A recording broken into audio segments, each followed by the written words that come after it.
Buenos días a todos. Reciban un saludo afectuoso desde el Departamento de Derecho Privado de la Universidad Sergio Arboleda. Hoy nos acompaña el doctor Wilfredo Sanguinetti, catedrático de Derecho del Trabajo y también director del Departamento de Derecho del Trabajo y Trabajo Social de la Universidad de Salamanca, España, a quien de antemano le agradecemos por haber aceptado muy amablemente esta invitación. Queremos enviarle también un saludo especial a nuestra vicedecana, la doctora Jacqueline Sarabia, que nos está en este momento escuchando.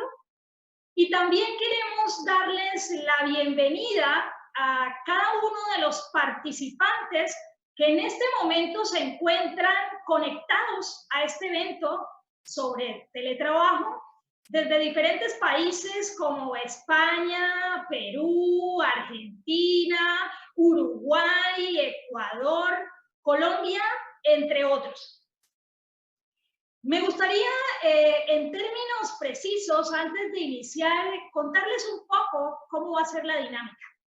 En primer lugar, el doctor Sanguinetti tendrá un tiempo aproximado de 45 minutos para efecto de hacer su intervención. Una vez terminada la intervención, entonces tendremos un espacio de 30 minutos máximo para efecto de que cada uno de los participantes o los participantes que así lo deseen puedan formular sus preguntas o más bien podamos responder a esas preguntas que se han formulado durante la intervención a través de los comentarios de la cuenta. Y bueno, sin más preámbulos, me gustaría darle paso a esta conferencia, iniciar con esta conferencia sobre el teletrabajo y su regulación, un examen a partir de la experiencia española, un tema que, por cierto, hoy reviste gran importancia. Son diversos los retos y los desafíos que hoy el derecho del trabajo tiene de cara a toda esta crisis que experimentamos con el COVID-19. Pero bueno, vamos a iniciar con la conferencia. Doctor Sanguinetti, tiene usted la palabra.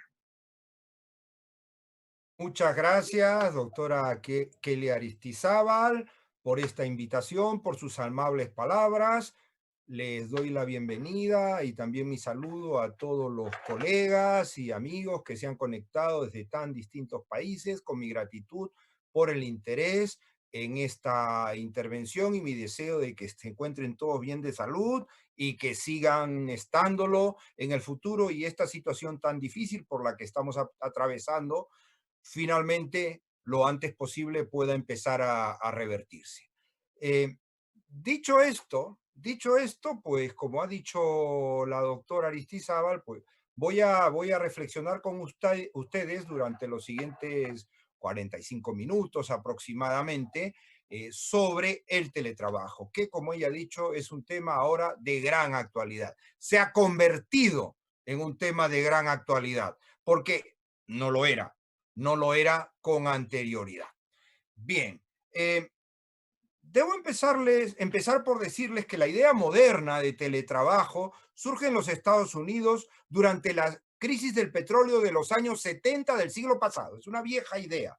Entonces Jack Niels, el llamado padre del teletrabajo, coordinó una investigación sobre la aplicación de las tecnologías disponibles en la época, vinculadas a las comunicaciones, para reducir los traslados de los trabajadores que consumían petróleo a los centros de trabajo, sustituyendo esos traslados por la transmisión de información a esos trabajadores, de forma que estos realicen sus tareas desde casa. Lo que pasa es que el proyecto terminó siendo abandonado por sus altos costos, los altos costos de esta modalidad de trabajo, y también por la escasa fiabilidad de la tecnología de la época. La idea, sin embargo, se recuperará 2 décadas después aproximadamente, en los años 90, debido, entre otras razones, al mayor desarrollo de las tecnologías de la información y las comunicaciones, sobre todo a partir de la segunda mitad de los años 90. El correo electrónico lo usamos más o menos desde entonces. El abaratamiento de los costos de su utilización y también la demanda de mayor flexibilidad organizativa por parte de las empresas y de una mayor adaptación del trabajo a las necesidades personales y familiares de los trabajadores, trabajadores con obligaciones de cuidado, minusválidos, etcétera, ¿no? De entonces viene la noción de teletrabajo, de los años 90. La noción de teletrabajo que manejamos hoy, que es una noción que se basa en la combinación de dos elementos fundamentales. ¿Cuáles son estos elementos? En primer lugar, un elemento que podemos llamar topográfico. Es decir, en el teletrabajo, el teletrabajador realiza sus tareas fuera de las instalaciones de la empresa, en su domicilio u otro espacio elegido por él o pactado con su empleador, pero respecto del cual no sea posible la realización de una vigilancia física directa.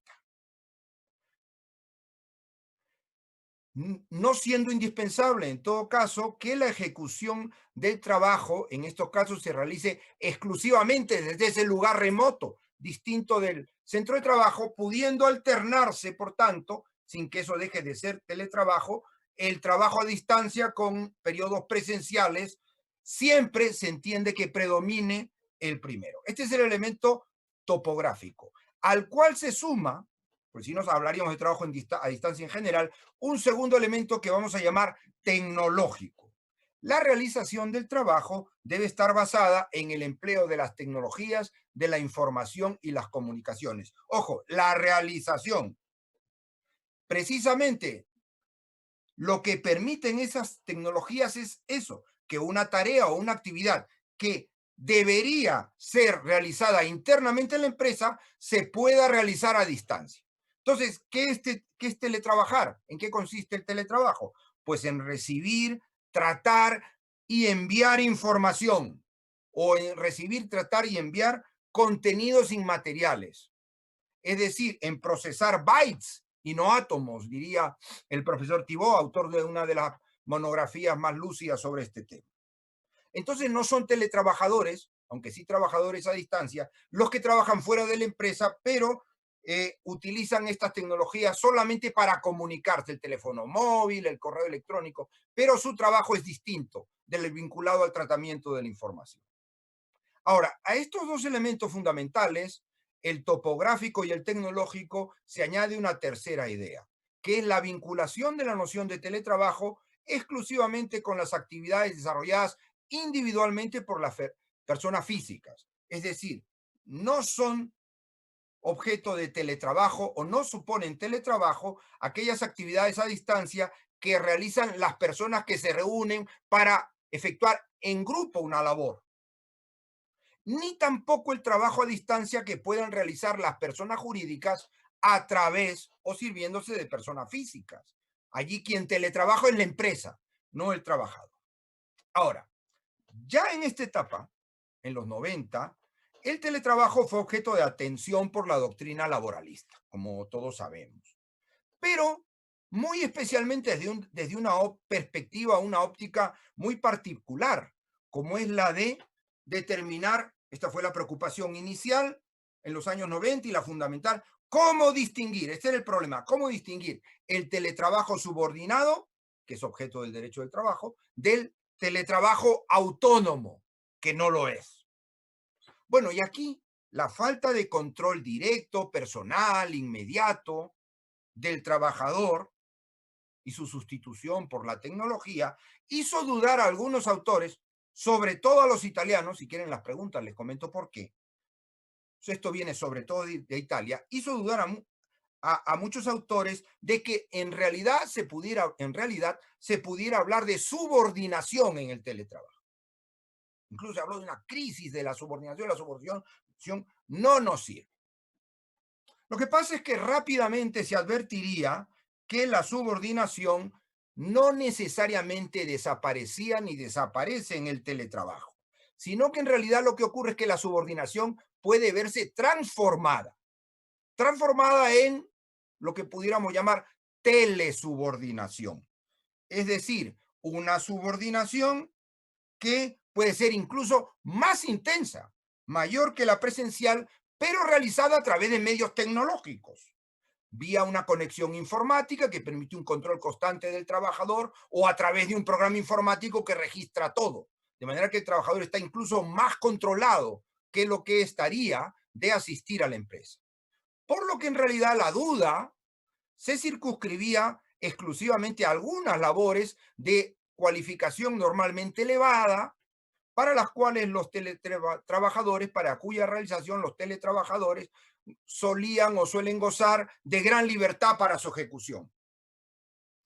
Unas tareas de cualificación elevada, realizadas con mucha autonomía, como por ejemplo las vinculadas con el diseño, respecto de las cuales, sin embargo, rápidamente también se pudo detectar nuevos indicios de subordinación, distintos de los típicos. Claro que no asisten al centro de trabajo, ni falta que les hace, claro que no cumplen un horario, ni falta que les hace, pero hay otros indicios de subordinación que nos sirven, si es que están, como la dependencia tecnológica, quien proporciona el software, la continuidad de la situación de disponibilidad de la persona, la existencia de fórmulas de conexión interactivas que favorecen el control, la conexión funcional y económica de lo que hace el trabajador con la actividad global de la empresa, etcétera, etcétera, etcétera.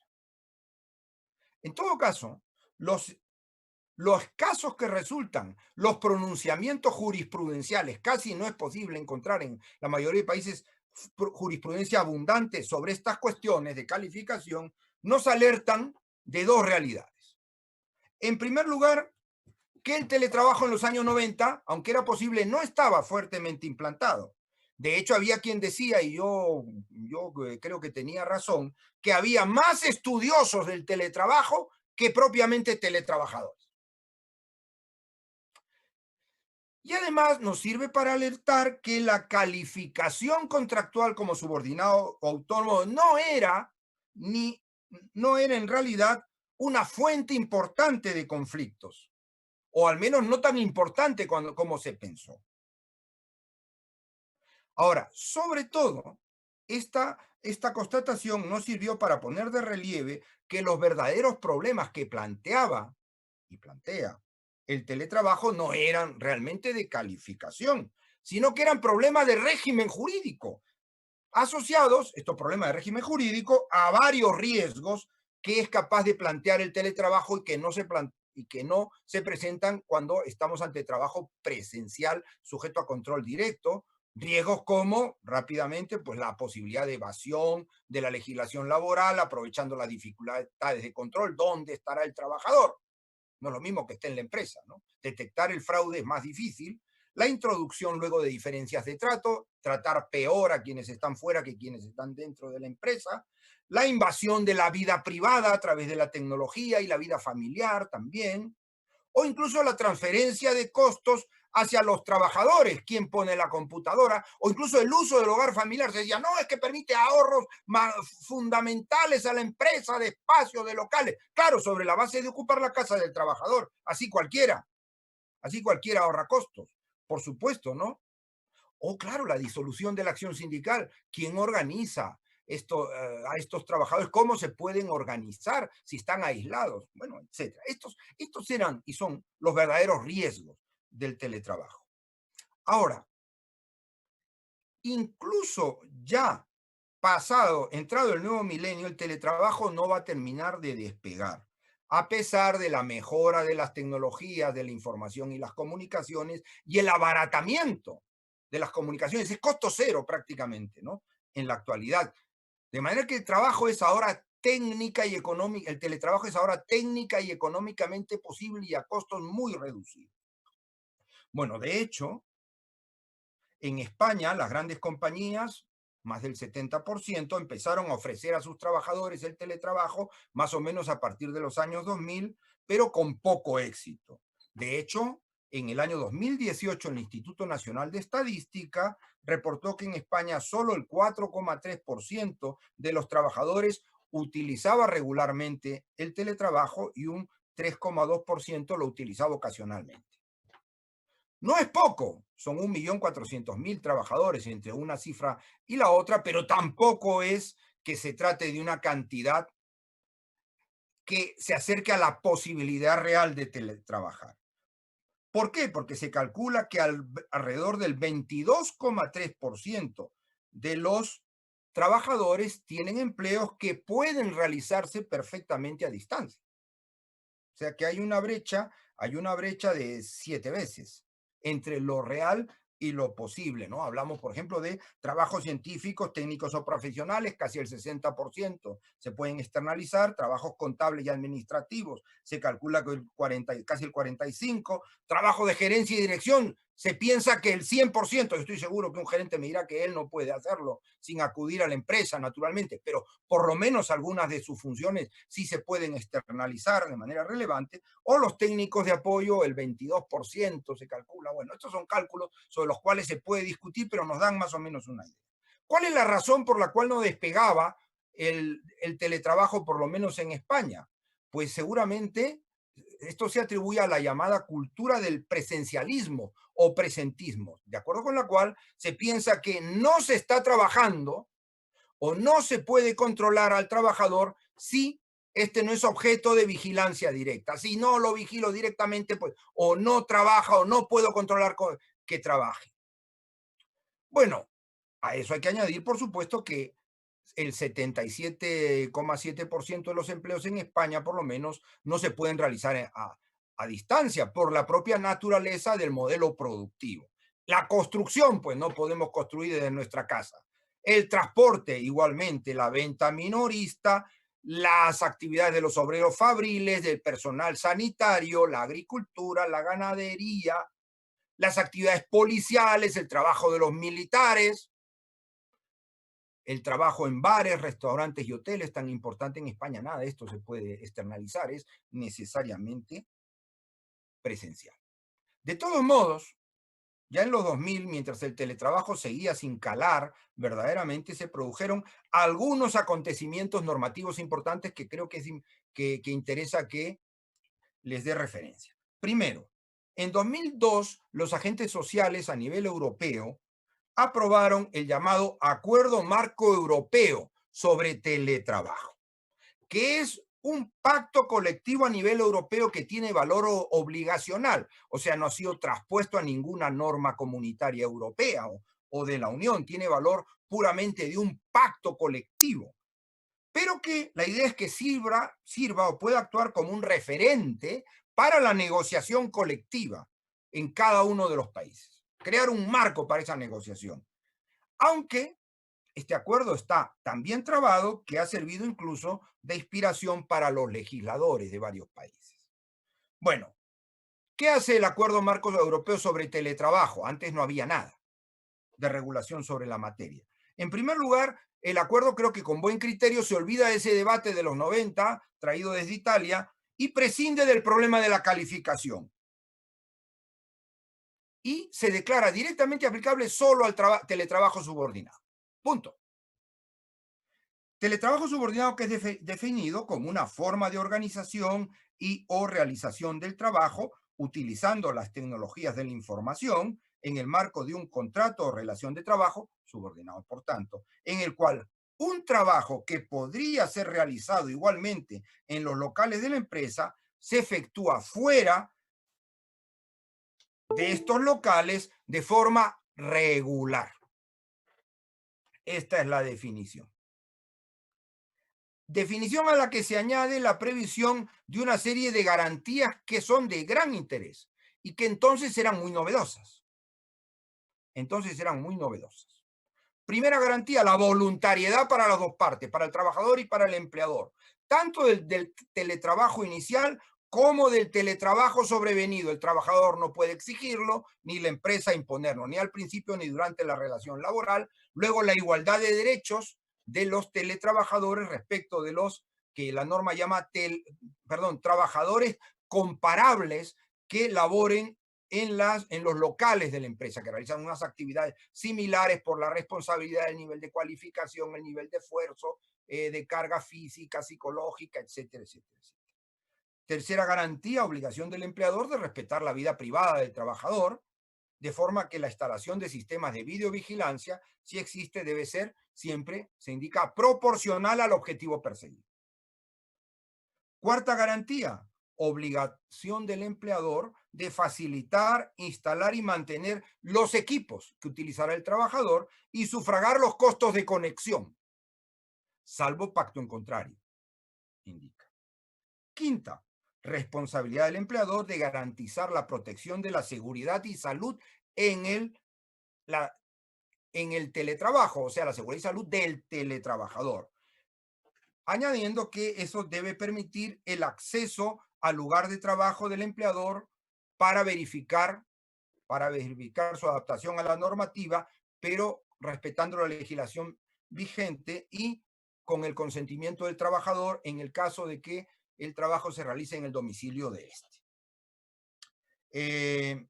Luego, un derecho muy importante que se reconoce aquí, o que se propone que se reconozca en la negociación colectiva, es el derecho del teletrabajador a gestionar la organización de su tiempo de trabajo, la flexibilidad del tiempo, que es una de las virtudes del teletrabajo, las ventajas para el trabajador, pero respetando el marco normativo que sea de aplicación en todo caso. Y además indicándose que debe siempre respetarse la carga de trabajo o los criterios de resultados que se exijan a los trabajadores internos comparables. O sea, la exigencia debe ser, si no se puede fijar un horario por esta libertad, debe ser una exigencia de carga de trabajo, de criterios de resultados equivalentes a los de un trabajador interno. Derecho a las mismas oportunidades de formación y desarrollo de la carrera profesional de esos trabajadores, que no queden aislados de la formación y que puedan seguir promoviéndose. Y finalmente, igualdad de derechos colectivos y de comunicación con los representantes, pudiendo estos trabajadores elegir y ser elegidos para los órganos de representación de los trabajadores que puedan existir en Europa, como existen en varios países, y además indicándose que los representantes deben ser consultados, esos representantes, cuando la empresa pretenda instalar el teletrabajo en la empresa. Deben ser consultados, oídos, no se requiere pacto.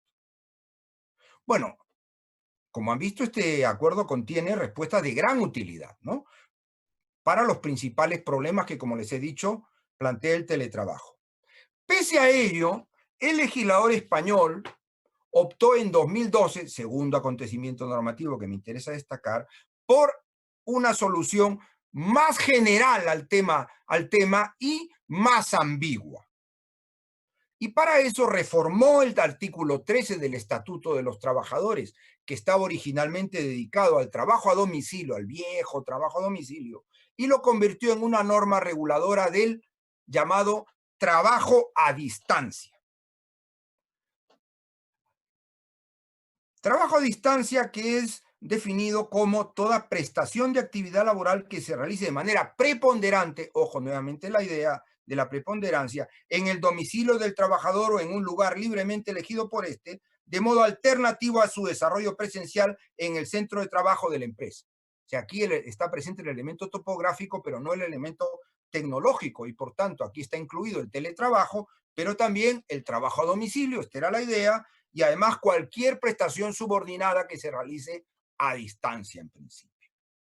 Ahora, aún así, la inclusión de esta regulación en el Estatuto de los Trabajadores, en la parte dedicada a las modalidades de contratación, es muy relevante.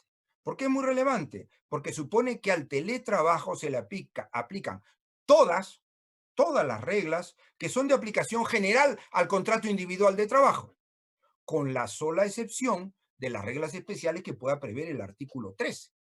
Todo lo demás, en todo lo demás, se le aplica a los teletrabajadores exactamente las mismas reglas. Ahora, ¿cuáles son esas reglas especiales para el teletrabajo? Pues más o menos se recoge parte de lo que indica el Acuerdo Marco Europeo, pero son menos y además son reglas más genéricas. Por ejemplo, se recoge el carácter voluntario del teletrabajo añadiendo la necesidad de forma escrita a efectos de control. Se reconoce la igualdad de derechos, aclarando que no los que dependan de la presencialidad, pues no sé, el plus de transporte, la ayuda para el traslado, pues no tiene sentido pagarla en estos casos seguramente, si el teletrabajo es todo externo. Y además se dice que como mínimo el trabajador tendrá derecho a la misma retribución o a la retribución que corresponde a su grupo profesional y funciones, por más que esté fuera. Luego, acceso a la formación profesional y derecho a ser informado de las vacantes de puestos presenciales que haya. Se hace parte de que es una desventaja teletrabajar. Por tanto, infórmeme porque en eso quiero yo acceder al trabajo presencial. No es mucha la confianza que se tiene en el teletrabajo. Luego, derecho a una adecuada protección en materia de salud y seguridad. Y la norma añade, con aplicación de la ley 31/95 de prevención de riesgos laborales, para lo cual además no se prevén reglas especiales ni matizaciones, con lo cual toda la ley de prevención de riesgos laborales se aplica al teletrabajo. Luego está la posibilidad, para terminar, de ejercer los derechos de representación colectiva, tiene que ver con la elección de representantes, para lo cual se tendrá que adscribir al trabajador a distancia a un centro de trabajo. Bueno, y esta era la situación de escaso desarrollo material y de incluso un relativo e incluso escaso desarrollo normativo del teletrabajo en España cuando llegó el COVID-19. Llegó el COVID-19 causando una verdadera revolución, como vamos a ver, en ambas esferas, en la esfera material y en la esfera normativa. ¿Por qué se ha causado esta revolución a partir del COVID? Porque el trabajo a distancia y en especial el teletrabajo es visto por el legislador como la mejor herramienta para garantizar ese aislamiento social o confinamiento que constituye de momento, porque no tenemos vacuna, no tenemos tratamiento, el único medio para reducir los contagios de la enfermedad. El único medio es el confinamiento y el teletrabajo permite el confinamiento en casa sin tener que interrumpir el desarrollo del trabajo. Es una maravilla a estos efectos. Por eso es que 3 días después de que en España se declarase el estado de alarma, es decir, el 17 de mayo, el estado se declara el 14 de marzo, el 14 y el 17, el decreto ley 8/2020, en su artículo 5, se propone imponer la puesta en práctica del teletrabajo. Imponerlo disponiendo para ello que los empresarios establecerán, no podrán establecer, establecerán sistemas de organización que permitan mantener la actividad por mecanismos alternativos, particularmente mediante el trabajo a distancia, el teletrabajo y las otras fórmulas a las cuales me he referido, pero principalmente este. Siempre que ello sea técnica y razonablemente posible y además no suponga un esfuerzo de adaptación desproporcionado. Teniendo, ojo, carácter preferente la imposición del trabajo a distancia respecto de el recurso a fórmulas de suspensión del trabajo o de reducción de la jornada. Y además añade la norma que se debe considerar que la obligación del empleador de realizar una evaluación de riesgos, que está en la ley de prevención de riesgos laborales, antes del inicio del teletrabajo, se sustituye por una autoevaluación voluntaria por el propio trabajador. ¿Qué significa todo esto? Pues evidentemente que el requisito de la voluntariedad del teletrabajo desaparece. Lo mismo que desaparece la obligación de evaluación y de adaptación del puesto de trabajo, siendo además, como hemos visto, la posibilidad de exteriorizar el trabajo, mandarlo a casa, una causa que daría la impresión, seguro que sobre esto hay un gran debate jurídico, de que imposibilita el empleo de otros instrumentos de suspensión del empleo o de reducción del tiempo de trabajo. ¿Cuál es el resultado? Pues el resultado es, si me permiten, una huida atropellada y sin garantías hacia el teletrabajo. Huida atropellada y sin garantías hacia el teletrabajo, forzada por la crisis sanitaria. ¿Qué efecto está teniendo esta regulación en el primer mes de vigencia? Parece que lleváramos toda la vida, pero no hemos cumplido el mes todavía.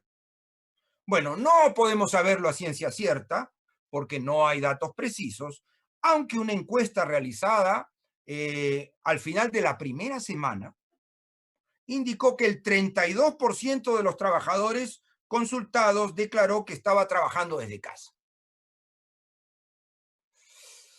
Miren, la cifra de teletrabajadores seguramente es un poco menor, porque los puestos susceptibles de ser objeto de teletrabajo son un porcentaje menor, 20 y pico por ciento, como hemos visto, ¿no? 22 y pico por ciento, ¿no? Con lo cual aquí también hay seguramente otros trabajos a distancia que no son teletrabajo, carecen del elemento tecnológico, ¿no? Y también seguramente por el escaso nivel de desarrollo previo del teletrabajo. No todo lo externalizable a través del teletrabajo necesariamente se ha externalizado. Hay que tener en cuenta la diferente situación de las empresas, porque esto seguramente no ha planteado grandes problemas a las grandes empresas, el BBVA, el Banco Santander, Telefónica, Repsol, Iberdrola, Vodafone, etcétera, etcétera, etcétera, todas las empresas españolas que ustedes conocen, ya que en estas empresas todos los trabajadores que tenían puestos que podían ser objeto de una exteriorización, tenían ya ordenadores portátiles proporcionados por la empresa, teléfonos móviles que permitían teletrabajar, acceso a una tarifa plana de Internet, una conexión a la red corporativa y por lo tanto aquí no ha habido grandes problemas. Sí, seguramente está habiendo grandísimos problemas para las pequeñas y medianas empresas, que en España cuantitativamente son el 90%, ¿no? Porque en su mayoría no estaban adaptadas y seguramente van a tener dificultades para asumir los costos de adaptación, que si se toma en serio son elevados. Claro, se dice, yo no sé, pero bueno, he leído por ahí que 22.000 y pico euros, si la empresa tiene 10 trabajadores, costaría externalizar el trabajo de esos 10. ¿En qué? Teniendo en cuenta la compra de equipo, la compra de software, las licencias, la creación de una red privada virtual, la contratación de herramientas de colaboración, la capacitación, etcétera, ¿no? Ahora, aún así, creo que es indudable que ahora mismo estamos viviendo en España y en la mayor parte de países el mayor experimento de teletrabajo que jamás se ha realizado y que sin duda afecta a varios millones de puestos de trabajo, en España y en los demás países, seguramente en Colombia, en Perú, en muchos países. Un experimento que además puede marcar un antes y un después en el uso del teletrabajo e incluso puede marcar el futuro del teletrabajo. De ahí la importancia de estudiar. Ahora, miren ustedes, las características de este experimento están siendo marcadas, lastimosamente, por el carácter atropellado y sin garantías de la imposición del teletrabajo, que ha determinado que se sumen al teletrabajo, al trabajo desde casa, todo tipo de empresas y todo tipo de trabajadores, las empresas y los trabajadores, aunque las empresas y los trabajadores no estén dotados de infraestructuras ni cuenten con los medios adecuados. Todo el mundo que pueda ha terminado pasándose esta modalidad. Y todos sabemos lo que está pasando, porque lo estamos viviendo todos, ¿no? Les voy a citar lo que decía, por ejemplo, un autor italiano en su blog, ¿no? ¿Qué es lo que está pasando? Pues que trabajamos con un pequeño ordenador portátil que está situado en un rincón de nuestra casa, mientras niños, familiares, perros, gatos, mascotas deambulan haciendo ruido, reclamando nuestra atención. Estamos participando en reuniones de video improvisadas que no acaban de despegar normalmente, se realizan con muchas dificultades debido a nuestra impericia o la de nuestros compañeros y los límites de nuestras conexiones domésticas que no están preparadas. Y además somos víctimas de una secuencia infinita de mensajes de correo electrónico, conexiones digitales, WhatsApps, etcétera, etcétera, que se inicia a primera hora de la mañana y no termina hasta última hora de la noche. De forma que nos pasamos muchos todo el día estresados, dormimos como podemos y nos levantamos aterrados, ¿no? Por lo que va a venir al día siguiente. Bueno, ¿qué supone esto? Esto supone que el experimento del teletrabajo, de este teletrabajo forzado y atropellado, esta huida, nos está permitiendo advertir que el teletrabajo es posible, por supuesto, y puede tener sus ventajas, pero también que el teletrabajo se puede convertir en una estresante, invasiva y costosa para el trabajador especialmente, forma de trabajo desde su casa. Y que, por tanto, no puede ser asociada esta forma estresante, invasiva, costosa de trabajar desde casa con el modelo. Este no puede ser el modelo de teletrabajo del futuro, Dios nos libre. Esto supone que si queremos favorecer que el teletrabajo perdure más allá de esta experiencia tan difícil, debemos aprender de esta experiencia y por tanto adoptar medidas o incluso contramedidas para llevar el teletrabajo después de la crisis a fronteras y a límites que sean fronteras y límites sostenibles. En concreto, a mí me parece que tales medidas deberían dirigirse a tratar de evitar 4 situaciones o fenómenos negativos que ahora estamos viviendo. En primer lugar, el teletrabajo impuesto, sin dotación de medios en muchos casos, ni adaptación del lugar de trabajo y con asunción de los costos por el trabajador. En el futuro debería garantizarse la voluntariedad del teletrabajo, la dotación de los equipos y las conexiones necesarias por el empleador y la cobertura de los gastos que genera, naturalmente. Además, en el futuro debería adaptarse la normativa de prevención de riesgos laborales para asegurar que el teletrabajo no se pueda realizar sin un espacio de trabajo adecuado y sin que los equipos utilizados sean aptos para evitar los riesgos asociados a esta forma de trabajar, que son riesgos diversos, físicos, ergonómicos, psicológicos, etcétera, ¿no?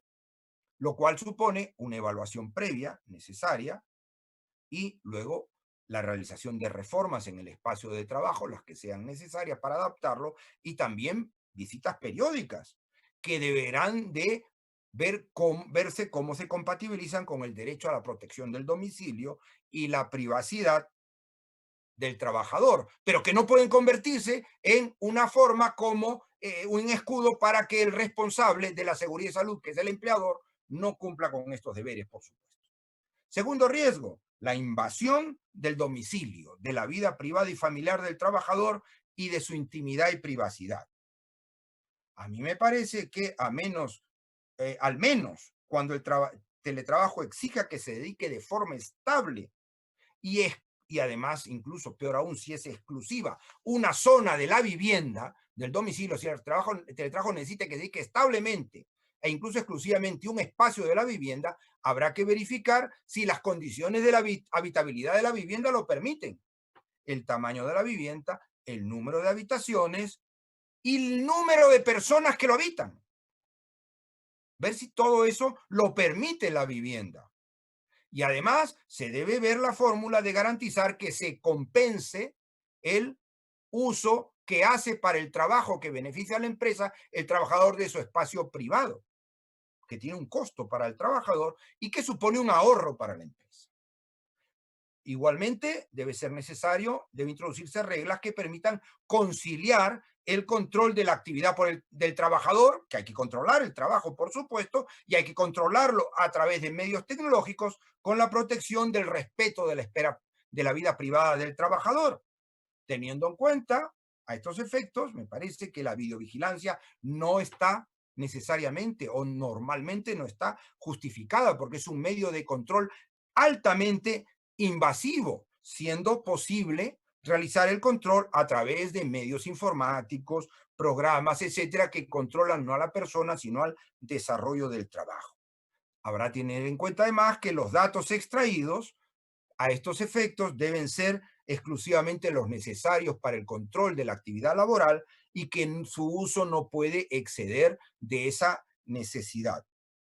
Y que además debe cumplirse con la exigencia de información previa al trabajador de los medios de control y además valorarse siempre la idoneidad, necesidad y proporcionalidad del empleo de esos medios de control respecto de la limitación de los derechos fundamentales a la privacidad, sobre todo del trabajo.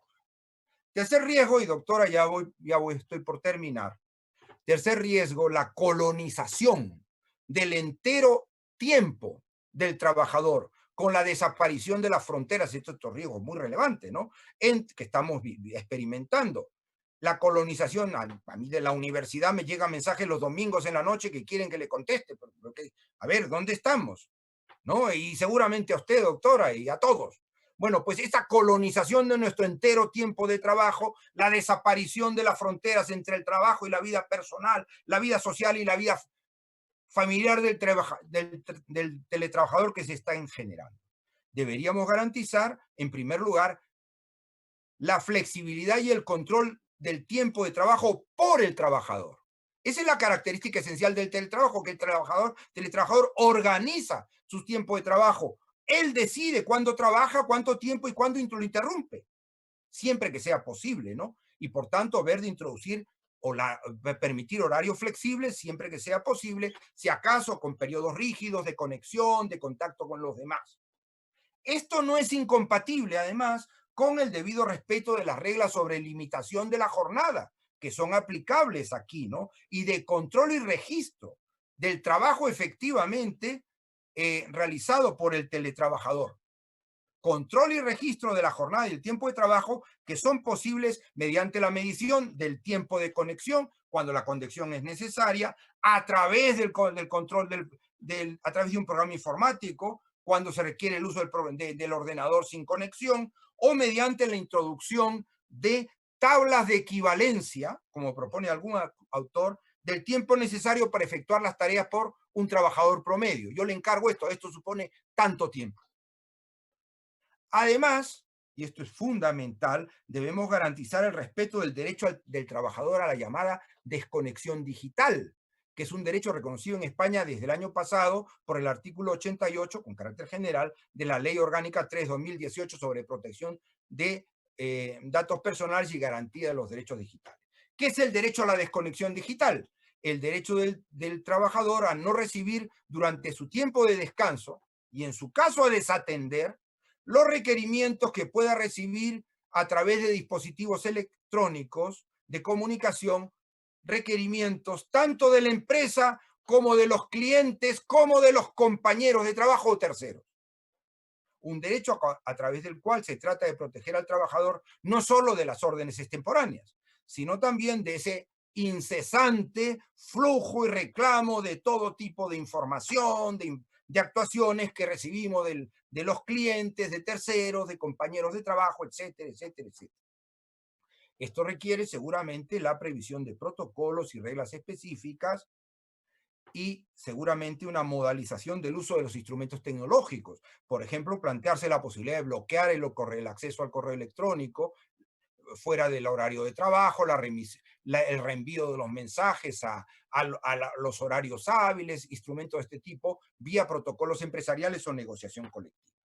Por último, cuarto elemento que tendríamos que dar, el aislamiento y la falta de contacto personal del trabajador con la organización empresarial y los compañeros. El confinamiento nos está permitiendo no solo apreciar la posibilidad del teletrabajo, sino también valorar la importancia del contacto personal y el contacto social, que son necesarios para el desarrollo del trabajo, tanto con el empresario como con nuestros compañeros, como con los clientes y usuarios de nuestros servicios. Por ello, el teletrabajo, que seguramente perdurará, me parece, no será ese trabajo total o prevalentemente externo, desde la casa u otro lugar, al que se refieren las normas legales, sino que seguramente será un teletrabajo semipresencial o un teletrabajo en alternancia, con periodos de trabajo en casa y periodos de trabajo en el centro de trabajo, alternándose con contacto con los compañeros, con los clientes, con los usuarios y de trabajo aislado. Por tanto, deberían adoptarse cambios que permitan adaptarse y facilitar esa posibilidad, porque ahora las normas sobre teletrabajo existentes no son aplicables a este tipo de teletrabajo. Habría que introducir reglas especiales o adaptarlo.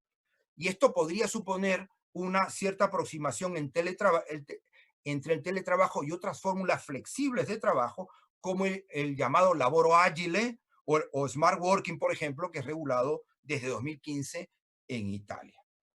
Para concluir, ahora sí, debo decirles que esta adaptación no solo requiere de la intervención del legislador, que por supuesto deberá establecer seguramente normas, reglas, cautelas de carácter general.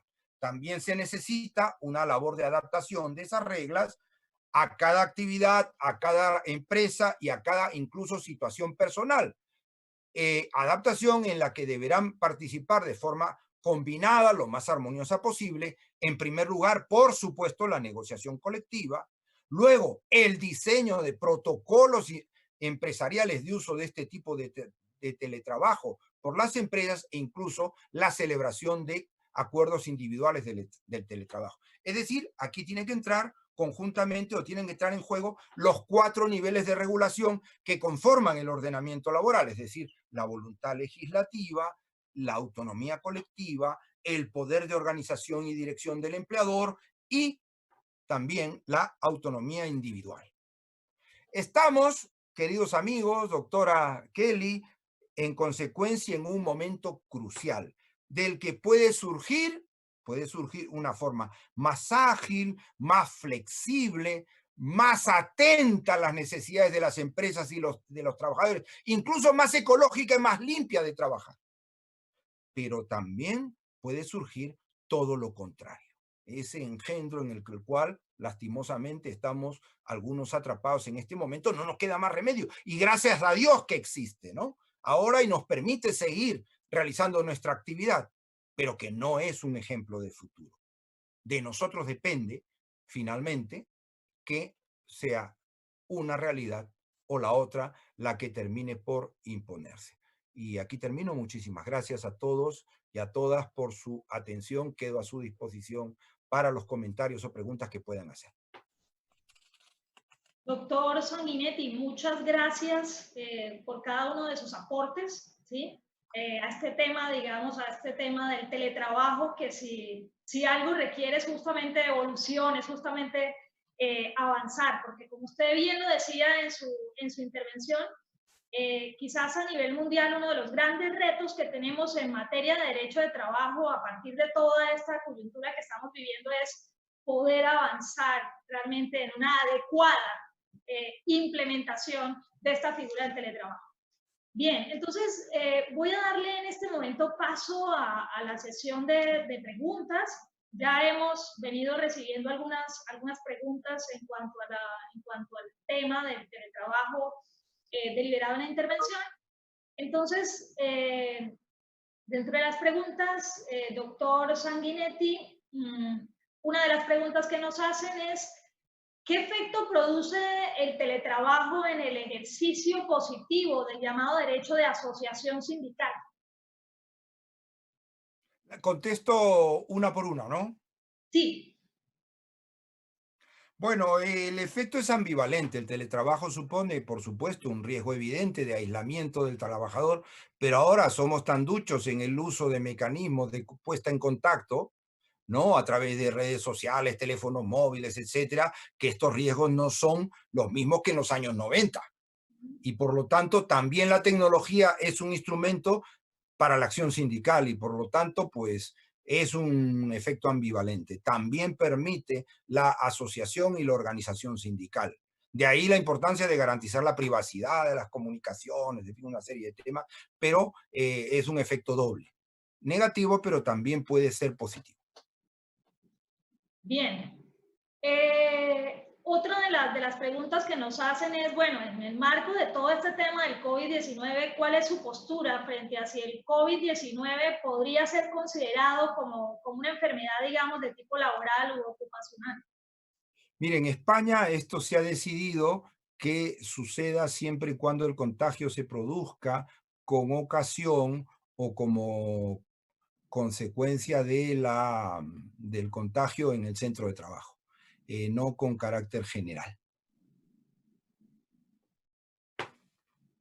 Y yo entiendo que esta es la solución que en principio procede. Otra cosa es que, por ejemplo, pueda equipararse a el tratamiento vinculado con las contingencias profesionales, por ejemplo, al confinamiento, que también es una circunstancia obligada, ¿no? Vinculado con el contacto con una persona que haya estado en esa circunstancia. Bien, nos preguntan también si en el caso de la regulación europea y en concreto en el caso español, podría considerarse como una justa causa o digamos como una causa para terminar el contrato de trabajo cuando, por ejemplo, dada todo este tema del COVID-19, el trabajador se rehúsa a teletrabajar. Claro, la norma no establece la voluntariedad del teletrabajo, lo impone, siempre que sea técnicamente posible y no sea desproporcionado, pero habría que aplicarle el cuento también al trabajador. Y por lo tanto, siempre y cuando el trabajador disponga de medios, tenga el espacio necesario y no le exija un esfuerzo de adaptación desproporcionado, ¿no? Bien, hay una pregunta también bien interesante aquí y es, bueno, ¿cómo poder superar en los empleadores esa cultura que en este momento existe del presencialismo, ¿sí? E incentivar que los empleados puedan realmente asumir adecuadamente este reto del teletrabajo. Bueno, pues esto es una cuestión cultural, ¿no? No hay nada que garantice, se supone, que las personas están trabajando como que yo estoy encima, ¿no? Y los estoy viendo trabajar, pero quizá precisamente este experimento sirva para ver, en primer lugar, cómo la gente de todos modos puede trabajar a distancia y cómo eso no necesariamente supone una merma de su productividad y de su rendimiento y cómo la gente asume responsablemente sus trabajos y además cómo es posible controlarlo. Sí. Porque si mientras no lo he visto, no lo puedo controlar. Ahora, hay cosas que tiene el trabajo presencial que no lo tiene el trabajo a distancia, ¿no? Y que deben ser preservados. Por eso es que esa alternancia es la mejor idea, ¿no? Se habla, por ejemplo, de cómo el trabajo a distancia, sin contacto con los clientes, con los compañeros, por ejemplo, traba la innovación, ¿no? Por ejemplo, por eso es que hay que realizar esa combinación, ¿no? Pero esta puede ser una buena oportunidad para que se reduzca la cultura del presentismo o presencialismo. A propósito, doctor Sanguinetti, de lo que usted en este momento menciona, ¿qué criterios considera usted debe de tener en cuenta el empleador, por ejemplo, a la hora de determinar el horario del empleado o del trabajador para que no se incurra, digamos, de esta manera en una vulneración a los derechos laborales también del trabajador, pero que al mismo tiempo no se afecte la productividad de la empresa? ¿Qué criterios tener en cuenta en medio de esas tensiones entre derechos, digamos, del trabajador por un lado y garantizar la productividad de la empresa por el otro? Claro, bueno, esto depende del tipo de trabajo seguramente, ¿no? Pero cuando el trabajo exige una cierta conexión, pues el control, del tiempo de trabajo es importante. Que ese horario lo puede elegir el trabajador total o parcialmente depende de qué, de que ese trabajo esté en contacto con otros trabajos.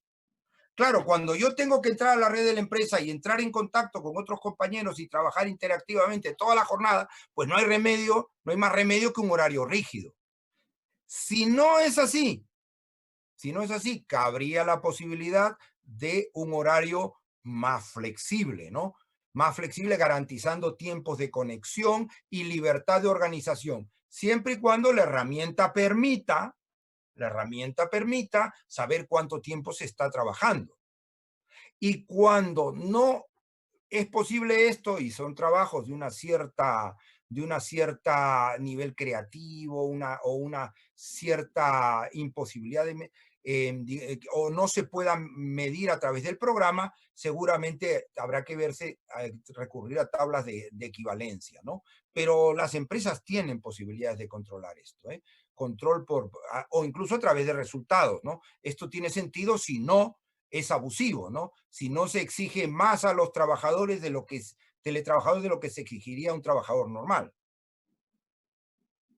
Me parece a mí, vamos.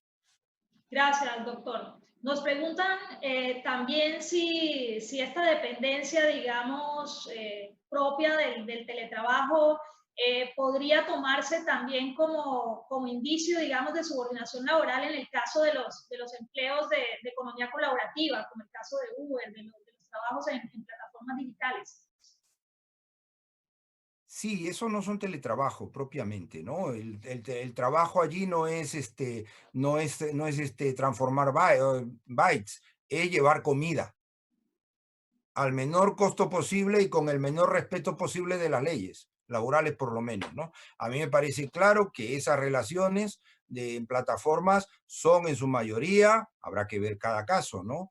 Son relaciones de trabajo subordinado, además claras, ¿no? Por la disponibilidad que introducen, el uso de los algoritmos para controlar al trabajador vía teleencuestas y las sanciones que supone o los premios que supone, el atender o no atender los pedidos, de manera que es una libertad ficticia que además esa libertad se compensa con una saturación, o sea, yo no tengo los 20 trabajadores que necesito, sino que tengo 500 a los cuales le pago por el momento en el que trabajan y no por la disponibilidad global que tienen. Bueno, y esa pregunta se relaciona justo con una que hacen en este momento y es, ¿qué diferencia, pero usted acaba de mencionarlo, qué diferencia existe entonces o hay entre esos empleos que son generados por economía colaborativa y el llamado teletrabajo? Usted acaba de... A ver, la economía colaborativa es una cosa y estos trabajos de los que estamos hablando son otra. Economía colaborativa, por ejemplo, BlaBlaCar, la plataforma que existe en Europa, en Colombia me imagino que no existe, en Perú tampoco existe, que yo sepa, ¿no? Pero, o quizás sí, no sé. Es un sistema por el cual el que va a ir de Salamanca a Madrid, pues avisa en esa plataforma que va a ir y dice, bueno, pues yo por 7 euros lo llevo, calculando que 7 por 4, 20 y pico es lo que cuesta ir, más o menos, ¿no? Entonces, ahí no hay ninguna explotación del trabajo ajeno, ¿no? Lo otro no es economía colaborativa, ¿no? Lo otro es trabajo a través de plataformas, donde hay una plataforma que lo que hace, lo que hay que discutir es si esa plataforma es un mero intermediario entre el señor que va con la bicicleta y lleva la comida, ¿no?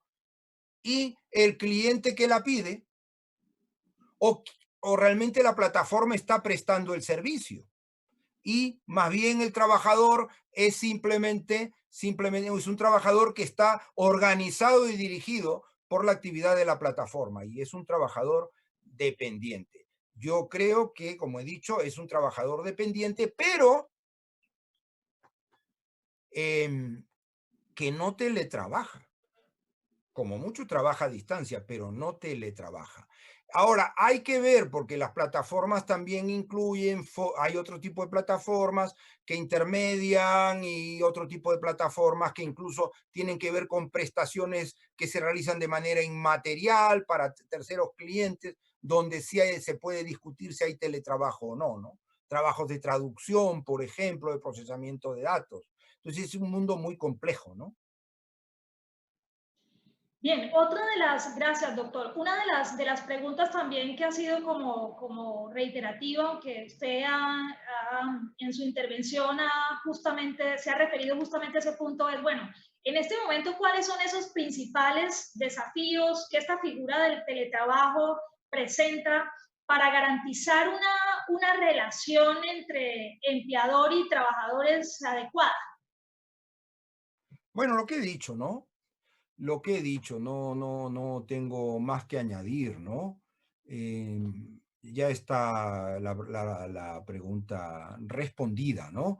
Con lo que he venido, y si yo ahora hiciera un resumen, quizá me quedaría con algo pero la clave es que esta es una relación de trabajo y en principio se aplican todos los derechos propios de un trabajador y además las cautelas que he mencionado y sobre todo las 4 últimas, ¿no?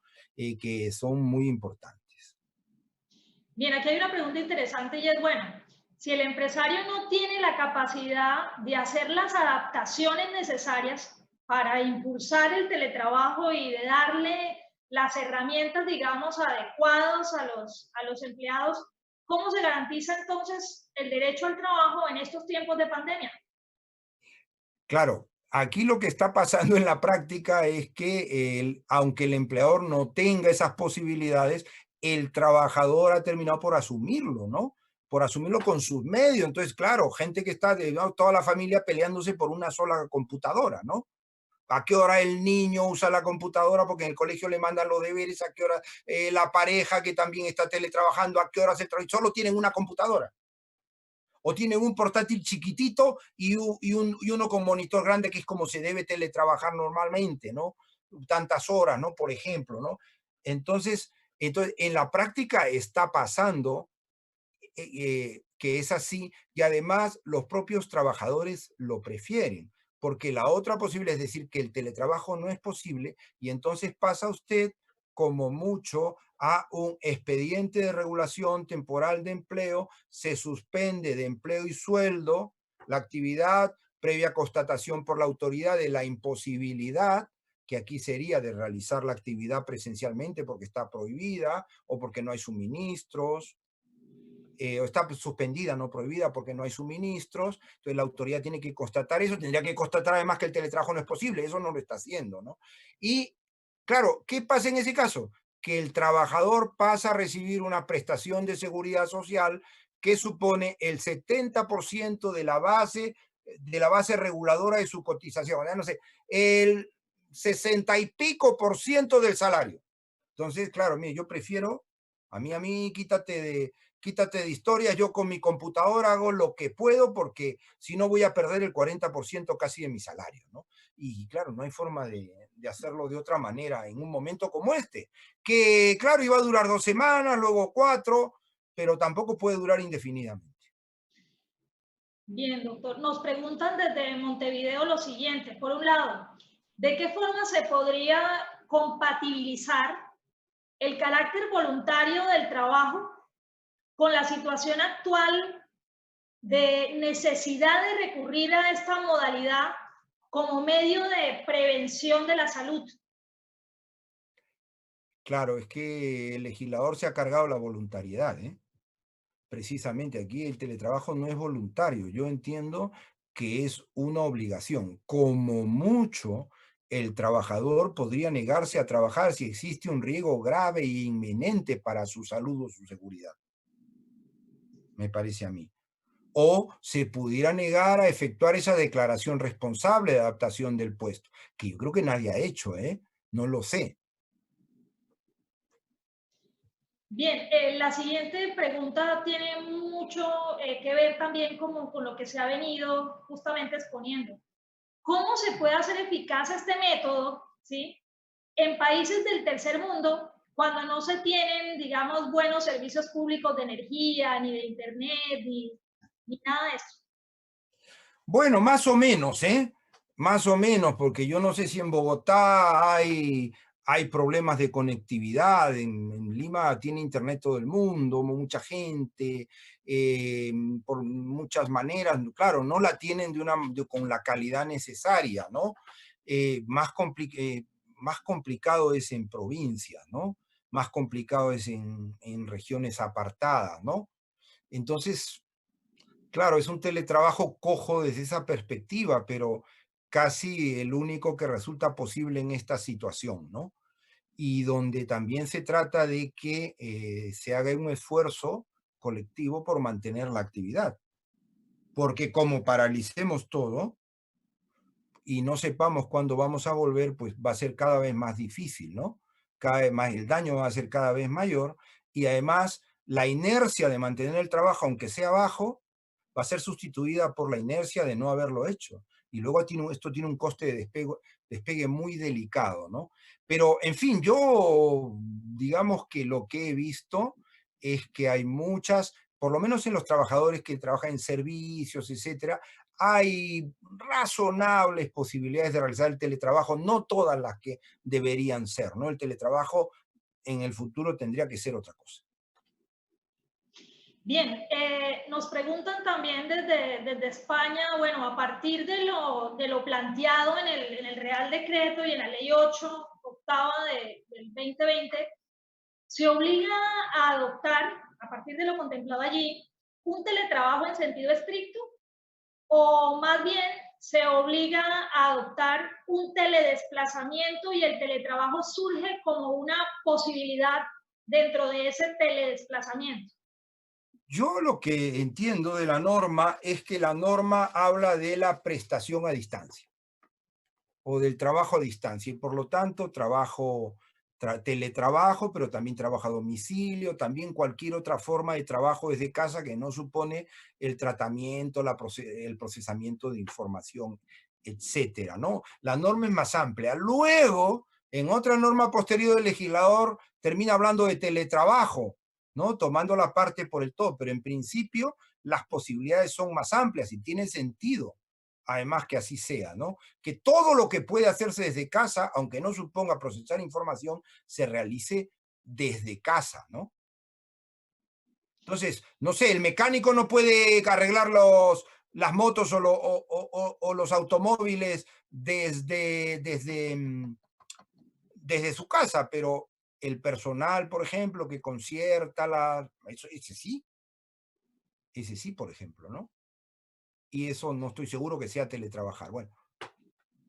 Bien, nos preguntan también a propósito del teletrabajo y de cara, digamos, a todo este tema de la inteligencia artificial, de las nuevas tecnologías, si puede interpretarse o cuál es su perspectiva en cuanto a si el teletrabajo podría interpretarse como un paso para reemplazar la fuerza de trabajo humano por una fuerza de trabajo basada en tecnología artificial, teniendo en cuenta que a partir, digamos, de esto, los empleadores, digamos que las máquinas podrían de alguna manera entrar a reemplazar las funciones. Yo no le veo relación, ¿eh? Sinceramente, no veo dónde puede estar la relación de haber una sustitución por la máquina del trabajo de la persona, será igual el trabajo presencial que el otro. Me da la impresión a mí, ¿no? Me da la impresión a mí. Además, yo no estoy seguro, claro, la inteligencia artificial sustituye determinado tipo de trabajos mecánicos, pero crea, por otro lado, muchas oportunidades para potenciar el trabajo de las personas, porque la inteligencia artificial supone la automatización de todo lo que no es, digamos, la automatización de todo lo que no depende de la esencia humana, ¿no? Pero esto continúa. Entonces es un debate, esto tiene un valor ambivalente, yo no soy ni tecno-optimista ni tecno-pesimista, sino un observador atento, y en todo caso no me apunto al apocalipsis, ¿no? Como los amigos italianos en los 90, la subordinación no sirve para nada, ¿no? Que lo escribieron eso, que se puso de moda en América Latina, ¿no? La subordinación, la crisis, y al final la subordinación ahí está con una mala salud de hierro como criterio, ¿no? Y por lo tanto también, igual con esto, el trabajo en plataformas de reparto no es de ninguna manera trabajo subordinado porque se realiza con un algoritmo. Falso, falso que sea así claramente por lo menos. Es por lo menos un tema objeto de debate y ya lo dirá el Tribunal Supremo, en eso no le da la razón a los que opinamos, no nos da la razón a los que opinamos de eso, pero en todo caso hay gran cantidad de argumentos para que no se pueda afirmar, como se afirmaba de una manera tajante, irrefutable, ¿no? Que el trabajo a través de plataformas era una modalidad de trabajo autónomo de manera indubitable. Pues no, es por lo menos muy discutible que así lo sea y por lo tanto es mejor actuar como un auténtico científico social y partir de la realidad y no ni de nuestros deseos, ni de nuestras ideas, ni de nuestros temores, nuestros fantasmas, porque al final, las categorías clásicas, por algo son clásicas. Por algo la subordinación lleva aguantando todo el tiempo que lleva y los elementos del contrato de trabajo y no es fácil ahora pretender con un cierto adanismo, si me permiten, pues decir, bueno, ahora todo entra en crisis de nuevo. El derecho del trabajo y sus estructuras llevan en crisis desde que yo empecé con esto, y hace 40 años, ¿no? Y aquí seguimos. Bien, gracias, doctor Sanguinetti. Creo que aquí tenemos otras preguntas, pero han sido como reiterativas. Hemos llegado al tiempo, digamos, proyectado para la sesión de preguntas. Entonces, finalmente, queremos agradecer a cada uno de los participantes que nos han acompañado, ¿sí?, durante este evento. Queremos también reiterar, doctor Sanguinetti, el agradecimiento a usted por habernos acompañado, por estar aquí presente, discutiendo en torno a este tema que realmente hoy es no solo actual, sino pertinente, estudiarlo y deliberar en torno a él, ¿sí? Y queremos también desde la Universidad Sergio Arboleda, sede Santa Marta, seguir invitándolos a que nos acompañen en estos espacios que en última lo que se persigue a través de los mismos no es otra cosa sino deliberar en torno a los diferentes retos, a los diferentes desafíos, a esas nuevas tendencias, ¿sí?, que hoy se presentan en el derecho, ¿sí? Feliz día para todos. Muchas gracias a todos, amigos.